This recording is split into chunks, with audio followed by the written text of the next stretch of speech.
Hello, my friends. Malik sir is back with another important topic. Today, I would like to share, जैसे कि हम सबको पता है कि हमारा अगला पेपर इंग्लिश है और इसके लिए ऐसे काफ़ी बच्चे हैं जो बहुत कॉन्फिडेंट है और ऐसे बहुत ज़्यादा बच्चे हैं जो काफ़ी घबराए हुए हैं। वो इसलिए क्योंकि उनका सबसे बड़ा सवाल यही है कि मेरा पूरा पेपर फिनिश होगा कि नहीं टाइम पर, क्योंकि आज से नहीं कितने काफ़ी साल से मैक्सिमम परसेंटेज अगर आप देखा जाओ बच्चों का, वो अक्सर ये जो लैंग्वेज के पेपर्स जो होते हैं ना, वो टाइम पे फिनिश नहीं होता है कि नहीं। तो प्लीज ये जरा से भी टेंशन ना लीजिए आप, क्योंकि हमको पता है कि हमको अपना बेस्ट देना है और उसमें मैक्सिमम मार्क्स हमें स्कोर करना है। क्योंकि एक बात और मैं कहना चाहूंगा, हम जो स्कोरिंग सब्जेक्ट्स होते हैं अपार्ट फ्रॉम लैंग्वेजेस, सो उसमें तो हम स्कोर कर लेते हैं, बट जो ये लैंग्वेज के जो हमारे जो पेपर्स होते हैं उसमें मार्क्स कम आने की वजह से हमारे परसेंटेज पे काफी ज्यादा इम्पैक्ट पड़ता है कि नहीं मेरे दोस्त, है कि नहीं। सो प्लीज, तो आज का जो हमारा ये टॉपिक है वो काफी खास और बहुत ही ज्यादा इम्पोर्टेंट है। Tips for exams preparations, last minute strategy for you, how you can give your best shot in your exams. इस वीडियो को पूरे अंत तक देखना। ऑलराइट, सो शुरुआत करते हैं। हम एक चीज और कहना चाहेंगे आपको कि जैसे कि ये सिर्फ एग्जाम्स नहीं हो, ये या कभी कोई जॉब हो या कभी कोई कंपटीशन हो, चाहे कोई भी फील्ड हो, जब भी आपको कोई नया कुछ करना है ना, प्लीज हमेशा आप पॉजिटिव माइंडसेट के साथ जाइए। पॉजिटिव, वही सबसे ज्यादा रोल प्ले करेगा। ओके, ये हो सकता है, ये पॉसिबल है। अगर तुम नहीं तो कौन करेगा। जब तक आप अटेम्प्ट नहीं करोगे, आपके मार्क्स आना मुश्किल है कि नहीं। अब एग्जाम्पल ले लो, अगर आपने क्वेश्चंस अटेम्प्ट ही नहीं किए, आंसर्स लिखे ही नहीं, तो आपको लगता है एग्जामिनर आपको मार्क्स देगा? क्या आपको लगता है कोई कोच, कोई ट्रेनर, कोई टीचर्स, कोई सर आपको जज कर पाएगा? क्योंकि आपने अटेम्प्ट ही नहीं किया।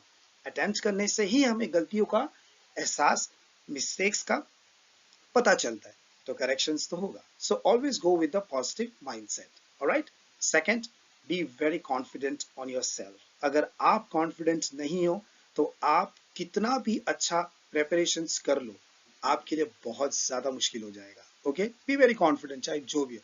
बात वो नहीं है कि आप क्या कर सकते हो, बात वो है कि कोई भी आपको अगर बोले कि आपसे ये हो नहीं सकता, be very confident on that point of time. Okay मेरे दोस्त, नेक्स्ट हम ये कहना चाहेंगे आपके पेपर के लिए, जो ये है कि believe in your self. Okay, कि जो आप कर रहे हो वो सही है और आप इसमें अचीव करोगे।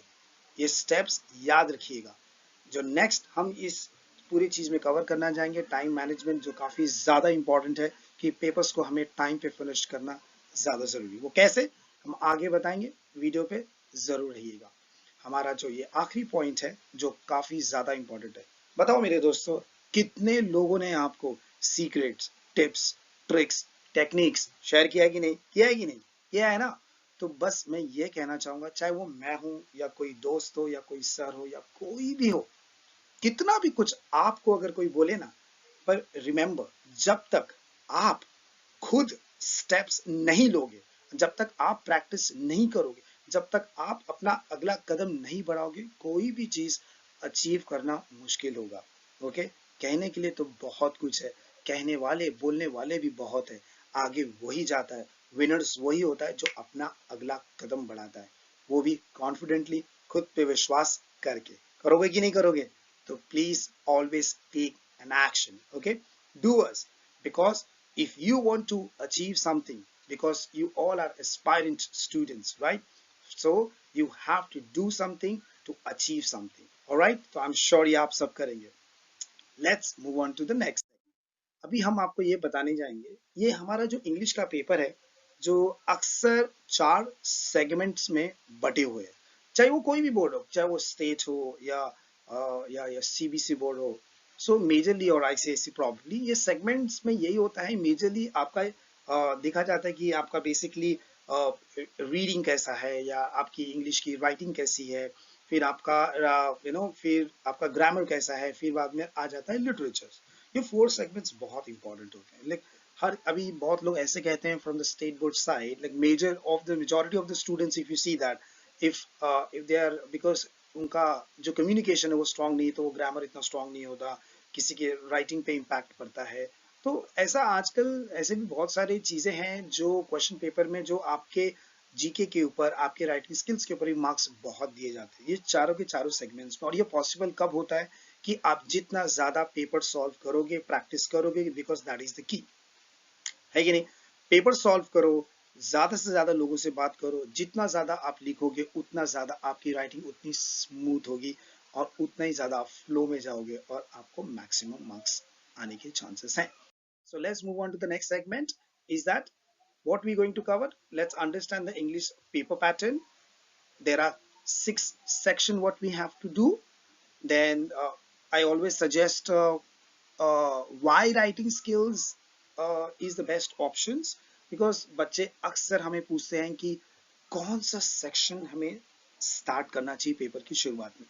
देखो, मैं ये कहना चाहूंगा मेरे दोस्तों, जिसमें आपको सबसे ज्यादा भरोसा है कि आप उसमें अपना बेस्ट शॉट दे सकते हो ना, स्टार्ट करो, वही स्टार्ट करो। और मैं क्यों कह रहा हूं कि बेस्ट ऑप्शन ये है राइटिंग स्किल्स, बिकॉज जब आप मॉर्निंग में एग्जाम सेंटर में जाते हो, वैसे ही आप हर कोई स्टूडेंट में, जब मेरा भी वक्त था मैं भी काफी घबराया हुआ था, ऐसी बात नहीं कि मैं भी बहुत बड़ा कॉन्फिडेंट, और ये कॉन्फिडेंस लेवल बड़ा, वो धीरे धीरे एक्सपीरियंस के बेस पे आता है, राइट। गाइडेंस बहुत इंपॉर्टेंट होता है किसी का, तो जब आप एंटर होते हैं, you are the freshman, you are coming with a fresh mind. So once you are from the fresh mind, your mind is very creative. So on that point of time आप सोच सकते हो, लिख सकते हो, okay. तो वहां के बेस के ऊपर अगर आप जाओगे तो आपका चांसेस है कि आप उतना अच्छा इलेबरेट कर पाओगे, एक्सप्लेनेशंस कर पाओगे, पॉइंट टू पॉइंट होगा, बहुत सारी चीजें आपकी कवर अप हो जाएगी। So writing skill is the best option, but still you go with your instinct. आपका आपको अपना पता है कि आपका स्ट्रेंथ क्या है, स्टार्ट करिए वैसे, ओके। नेक्स्ट है हमारा how to manage your time efficiently and effectively, that I will cover, and important points to be remembered to in the end. That is my agenda for today's video. कहीं मत जाएगा, video को अंत तक देखिएगा, alright. So let's move on to the English paper pattern. सबको पता है हमारे जो नेम ऑफ सेक्शन आते हैं, एक है लैंग्वेज स्टडी, जो इसमें आपका ग्रामर कवर होगा। सेकेंड होगा आपका textual passage, which is known one. Third section है आपकी पोइट्री सेक्शन, एंड फिर उसके बाद लैंग्वेज स्टडी का जो पहला मार्क्स स्कोर किया जाता है उसमें 10 मार्क्स है, एंड सेकंड जो टेक्सचुअल पैसेज है उसमें आपका 20 मार्क्स का जो 2 पैसेज इसमें कवर अप हो जाएंगे। थर्ड है आपका poetry sections, okay. Now coming back to the fourth one, जो नॉन टेक्सचुअल पैसेज, जिसमें अक्सर बच्चे फंसते हैं क्योंकि वो अनसीन होता है, जो आपने देखा नहीं, जो 15 मार्क्स का है उसमें भी आप मैक्सिमम चीजें कवर अप कर सकते हो, save time for that. And the fifth one is a writing skill, which is one of my favorite, okay. Then that is that divide into 4, you will have options, 20 marks wo hoga. Then sixth section is skill development, okay, that will consider as 5 marks, all right. So the total marks aapke ho gaye 80 marks and 20 marks aapke in, okay. Let's move on to the next one, section 1. अब हम divide करेंगे कैसे आपके section 1, section 2 और going forward वो कैसे divide किए। पहला सेक्शन 1 में आपको दो क्वेश्चन 1 ए एंड बी है, जो डुएस डायरेक्ट आएगा, डुएस डायरेक्टेड एंड डुएस डायरेक्टेड, जो 8 मार्क्स में डिवाइड है और एक 2 मार्क्स में, ओके। नेक्स्ट सेक्शन है section 2 is textual passages, which is seen passages. जैसे हमने पहले कहा था, 2 पैसेज में डिवाइड होंगे जो 10-10 मार्क्स के होंगे, ओके। नाउ अब मैं आपको पैसेज के बारे में कुछ कहना चाहूंगा। जैसे मेरा ये एक्सपीरियंस मैं आपको शेयर कर रहा हूँ, कैसे होता था कि अगर आपको लग रहा है पैसेज काफी बड़ा है, उसमें टाइम कंज्यूमिंग है, तो मेरा मानना है कि आप पहले क्वेश्चंस को पढ़ लीजिए, ओके। क्वेश्चंस को पढ़ने के बाद आप पैसेज को रीड करिए, तो जैसे जैसे क्वेश्चन से कनेक्ट होते जाएगा वैसे वैसे आप अंडरलाइन करो या मार्क करो। हमने भी वैसे ही किया था। नेक्स्ट एक चीज और है, पैसेजेस के टाइम अक्सर स्टूडेंट्स प्रॉब्लम क्या फेस करते मालूम है, जैसे पैसेज पढ़ेंगे वो पूरा पढ़ते ही नहीं है। कुछ वक्त हमारे साथ भी ऐसा ही हुआ था, वो पूरा पढ़ते ही नहीं है, जैसे ही थोड़ा पढ़ा नीचे देखा फिर नीचे आ जाते, ऊपर थोड़ा देखा नीचे आ जाता, और वो पैसेज को समझने की वजह वो आंसर में इधर करते। और आजकल के पैसेज इतने भी सिंपल नहीं होते, जो आप सोच रहे वैसे ही लिख दिया जाए, सेम कॉपी एंड पेस्ट किया, नहीं चलेगा। Something you have to elaborate with your own words, which you can write, and how you have understood the lesson and the passages. Okay, and then you start writing जैसे आपको समझ में आए, क्योंकि ऊपर नीचे आगे पीछे होगा, सेम सिमिलर नहीं होगा। जबरदस्ती आप भरने के लिए बड़ा करने जाओगे, टाइम भी जाएगा, और एग्जामिनर को आप अगर चाहोगे कि वो इंप्रेस, वैसे नहीं होंगे। आपको तो उनके दिमाग से खेलना है। Right your own words from understand the passage. Okay, अगर ये पैसेज छोटा है, 2 बार पढ़िए पैसेज को, ट्रस्ट में आपको पैसेज समझ में भी आएगा और फटाफट आंसर मिलेगा, और खुद से बना के लिखिए। Okay gods, and I am sure you can do it. Next है हमारा section 3, which is very important, poetry section, one of my favorite section to do it. 5 marks आपका स्टैंजास एंड एक्टिविटी से कुछ जैसे पोएम में भी आते हैं।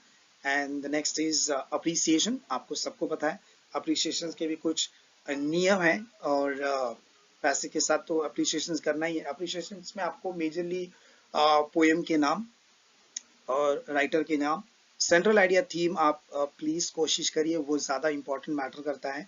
वही मार्क्स आपका 2 से 2.5 मार्क्स उधर ही चला जाता है। एंड कंक्लूजन लिखना, मैसेज छोड़ना ना भूलिएगा। Rest you know rhyming scheme, because इसमें भी हमने कुछ वीडियो बनाए हैं अप्रिसिएशन के, कुछ शॉर्ट्स में, which will help you to remember, and you can it will be easy for you to understand, and also you can write in your exams as well.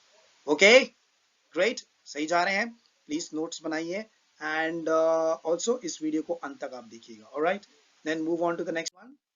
Section 4 है वो non textual passage, जिसमें अक्सर बहुत ज्यादा बच्चे परेशान होते हैं, और वो काफी टाइम ये पैसेज को समझने और रीड करने में ही दे देते हैं, और जिसकी वजह से उन्हें प्रॉब्लम क्रिएट होता है, और इसमें ही आपका पूरा टाइम जाता है। जो लास्ट के सेक्शन में, कुछ पेपर में मैंने भी ऐसे किया था कि आपका लास्ट का जो सेक्शंस में आपका इम्पैक्ट होता है, और आपका ब्रेन वहां पे फंक्शन करना बंद हो जाता है, वहां पे नहीं होता, क्योंकि पूरा टाइम तो आपने इधर डाल दिया जो क्रिएटिव होना था। इसके लिए मैं कभी कभी राइटिंग स्किल्स को पहले ही चुन लेता हूँ।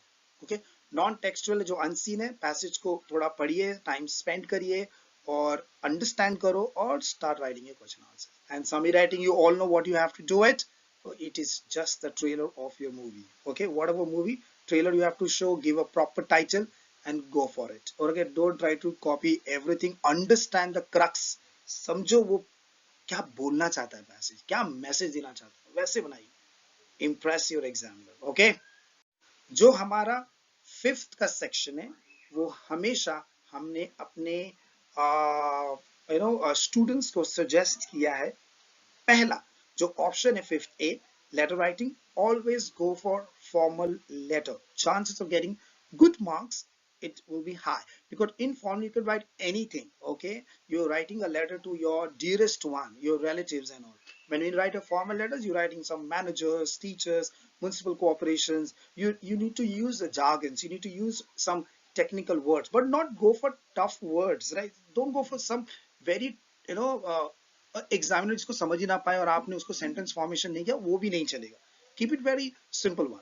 सो go for almost formal letters, because उसमें स्टेप्स अच्छे हैं और मार्क्स मिलने के चांसेस ज्यादा।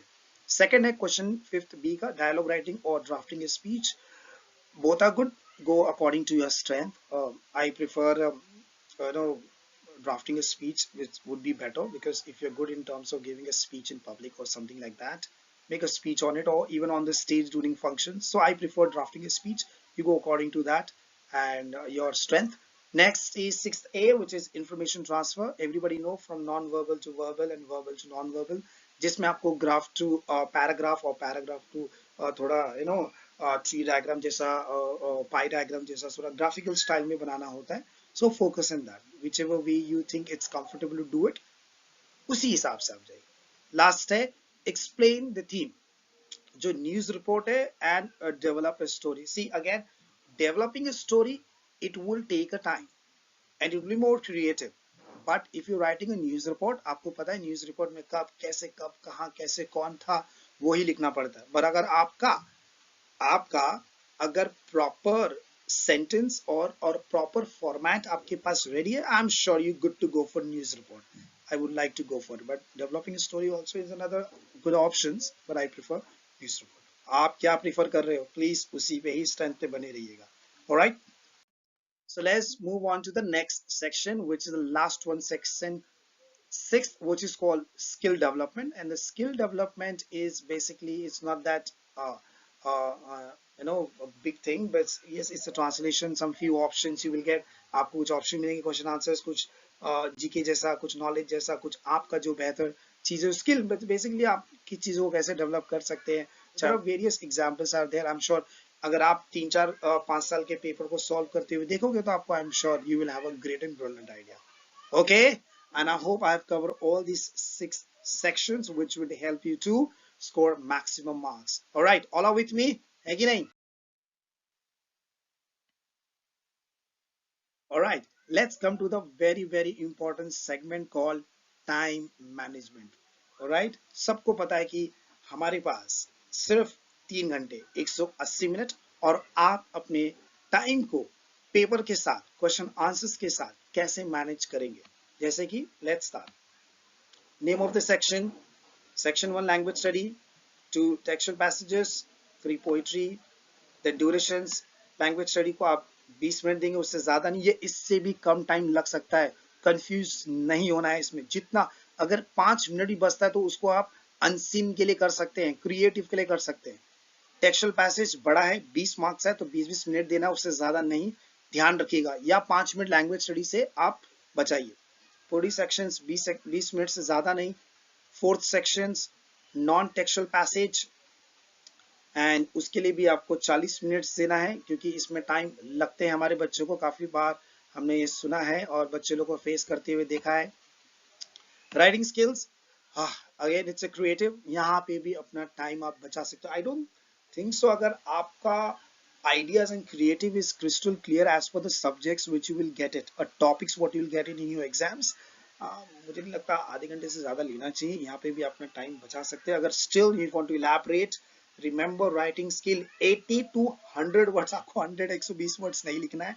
आई थिंक 80 वर्ड्स अगर मैं देखना जाऊं तो हर एक लाइन पे अगर मैं 6 और 7 भी करूं तो मिनिमम आई थिंक 12 या 12 या 14 लाइंस में होना चाहिए. एक पेज में तो आपका राइटिंग स्किल्स कवर होना चाहिए. रिपोर्ट राइटिंग वैसे ही छोटा है, लेटर्स भी आपके वैसे ही फॉर्म में छोटा है, तो 2 बज गए, है कि नहीं? I think you should save time here, 5-10 minutes or also, if you're not, but still see where you can cover it up. Last is skill development should not take more than 10 minutes, and here we go. You have just consumed 170 minutes. Still you have left 10 minutes. Why you left with the 10 minutes? Because remember, the 10 minutes is left to cross checks. Underline the main points. Presentation is very important. बहुत ज़्यादा. Now ऐसा है कि last के 10 minute बचाना इसलिए जरूरी है, आपको पता होना चाहिए कि आपका आंसर शीट प्रॉपर जगह पे, प्लेस पे. प्रेजेंटेशन बहुत ही ज्यादा इंपॉर्टेंट है. हर कोई चाहता है कि लुक प्रेजेंटेबल हो, जितना अच्छा प्रेजेंटेबल हो, क्योंकि वैसे ही एग्जामिनर्स के पास बहुत सारे पेपर्स होते हैं चेकिंग करने के लिए. वो पूरा डीप आंसर्स नहीं पढ़ेंगे, ऐसा वेरी फ्यू है. आपका पहला फर्स्ट 2 3 4 पेजेस आपका बहुत नीट एंड क्लीन अच्छा होना चाहिए, और उसमें बहुत अच्छा करो. ओके, अंडरलाइन मेन पॉइंट्स की वो एग्जामिनर का पूरा नजर वो मेन पॉइंट पे जाए. ओके, तो अंडरलाइन कर सकते हैं, पेंसिल से करो. Okay, this will help you. Next, and it's time to write and finish the paper without leaving a single questions. हमेशा मैंने शुरुआत में भी कहा था, एक भी क्वेश्चन छोड़ना नहीं. छोटा करो पर छोड़ो मत. ओके, खाली रखोगे तो मिलेगा क्या? वैसे ही खाली हो जाएगा. लिखो, आधा मार्क्स तो मिलेगा, बिकॉज बूंद बूंद से ही तो पूरा घट भरता है, सागर भरता है कि नहीं? ओके, और सोचते वक्त प्लीज ज्यादा मत अपना वक्त को गवाइएगा, क्योंकि वो तो पूरा साल मिला था. ये तो वक्त है आपका सिर्फ लिखने का. स्पीड पे ध्यान दो, प्रेजेंटेशन पे ध्यान. Don't waste your time on thinking so much. Alright, solve papers. जितने पेपर्स आपको आज तक आपने सॉल्व किए और मौका है, अभी भी आप पेपर को सॉल्व कर सकते हैं. And continuously solving the paper, which would help you to work on your grammar, writing, literature, paper presentation, writings, less of error, making mistakes in terms of spellings, sentence constructions, speed, neat handwriting, very important. And get yourself out from all sort of distraction and disturbance. Remember, mobile is the biggest defective piece when it comes to distraction and disturbance. Get out of it, even in the examination, even during the studies. When it comes to studies, please, no compromise. Okay? किसी से भी नहीं करना है. Study. Be very selfish when it comes to your study, because nobody will come to, you know, to write a paper for you on behalf of you, right? Yes or no? You are the only one which you have to face it. Full focus. पूरा का पूरा focus आपका सिर्फ study पे होना चाहिए. पूरा ध्यान उधर लगाइए, पढ़ाई पे लगाओ, प्रैक्टिस करने पे लगाओ. कोई मिस्टेक्स नहीं पता चलेगा. Solve the paper. your teachers are there, your gurus are there, your ma'am are there. So please go and ask for, seek for help. They will help you. All right, let's move to the next important point. Is that carry all your essentials, which I say your hall ticket, or 2 3 4 pens with, or maybe refills, scales. Go with all transparent, all your stationery, keep it ready, and read the questions carefully and complete, then start writing the answers. पहला दो words पढ़े और answer समझ में आकर लिखना चाहिए. No, बहुत बार ऐसा मुझसे भी गलती हुआ है. क्वेश्चंस पूरा पढ़ा ही नहीं और आंसर समझ में आ गए. पूछ कुछ और रहे, लिख कुछ और रहे, तो मार्क्स कैसे स्कोर होगा? रीड केयरफुली, ध्यान देके क्वेश्चंस को पढ़ो, पूरा पढ़ो, then you start writing your answers. Okay, जहां दो मिलना था वहां पे दो नहीं, कुछ और ही हो गया, मार्क्स ही चला गया, तो काई ना करिएगा. ठीक है, सबको पता है या ब्लू और black pen, but I always prefer no colour pen, no colour pens, only use blue pen. That's the only thing. Alright, और कोशिश करो इंक पेन ना यूज हो, और ब्लू पेन में भी ऐसा देखो, या जेल पेन तो पक्का ही नहीं करना, ब्लू पेन ऐसा देखो जो ज्यादा स्प्रेड ना हो, प्रॉपर स्मूथ लिखे. And very very important, I am sure अभी तक तो आप कॉन्फिडेंस होंगे है कि नहीं? पूरा का पूरा पेपर आपको लिख के आना है. Okay, so do not gate nervous और पैनिक. घबराओ मत, just go out and give your best shot. यार कर सकते हो आप नहीं तो और कौन करेंगे, है कि नहीं? Just believe in yourself and be confident about it, and I'm sure you can do it. All right, so all the best, champ, and I'm sure you all can do it. Everybody know preparations and consistency are the keys to success. सबको पता है जितना अच्छा आपका preparation उतना ही ज्यादा आपका confidence बढ़ेगा, और जितना कंटिन्यूस आप करते रहोगे तो खाली एग्जाम्स नहीं, लाइफ के ऐसे कितने एग्जाम्स आएंगे आप उसे भी आराम से पार कर लोगे. ये तो बस शुरुआत है मेरे दोस्त. Next, focus on what you can do it, not what you can't. Okay, है कि नहीं? जो हो सकता वही करो, जो नहीं हो सकता उसके बारे में क्या सोचना, सोच के क्यों टाइम वेस्ट कर रहे हो? Do what you can do it, not what you can't. Alright, वही करो जिसमें आपको भरोसा है, and I am sure you can do it. Next, you are unique, we all are not the same. सबके अलग अलग different qualities है, and you are there to make a difference, and that's what I'm sure you are born. If not you, then who? If not now, then when? It's only you who can make the difference. All right, so thanks for listening and watching and for being patient. MMTA Hannah, see you soon.